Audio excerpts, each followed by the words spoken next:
Hello again.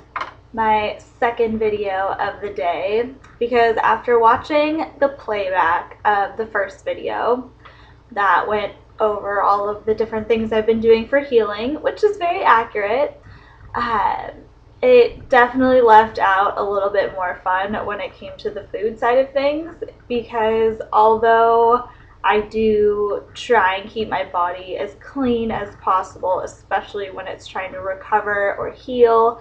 I'm still human, let's face it, we all are. I still like some of the more adulterated foods that can be out there and are also pretty helpful in releasing endorphins. So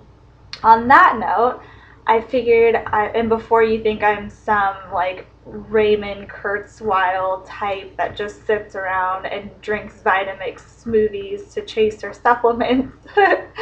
innumerable supplements all day, I wanted to do this video,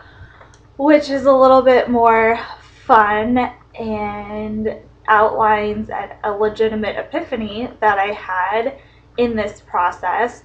which kind of goes over more of the potential prevention side of more extreme injuries like this, because when it all happened, I started to joke that I was like a Mountain Dew commercial gone wrong, like a Mountain Dew commercial meets an epic fail ad,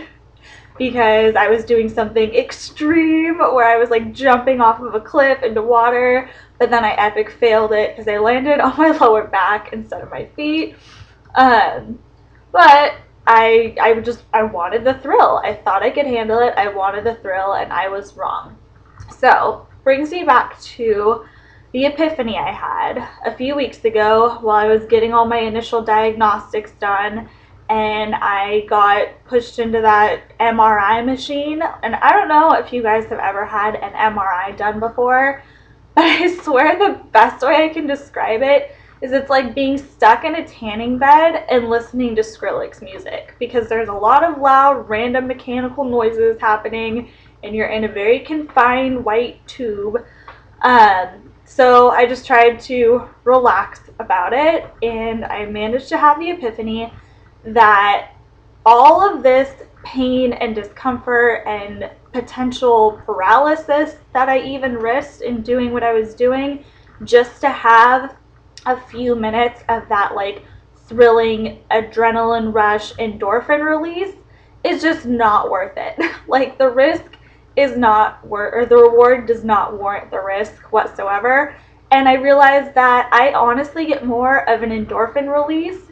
out of taking a big bite out of a piece of big chocolate cake than I do out of doing more extreme versions like that. For instance, like prior to this whole accident, I was considering maybe going skydiving or bungee jumping one day, or doing something more extreme in that sense. And now that I think about it, like opportunity cost wise, I would rather take down this like gigantic piece of like vegan chocolate raspberry cake that they sell at my local like New Frontiers Whole Foods type store than I wouldn't get as much of an endorphin release if I decided to instead go bungee jumping. Like, I'd rather eat the chocolate cake. So on that note, I have here this adorable little chocolate cupcake topped in vanilla frosting and covered in pink sprinkles, because let's face it, I don't care what anybody tells you, everything tastes better with sprinkles. And I am going to take an epic mealtime sized bite out of this little cupcake, well, it's actually kind of big, and just enjoy the endorphin release that follows, and hopefully stave off any desires to go jumping off of high platforms or, yeah, out of the sky from a plane. On that note, here I go.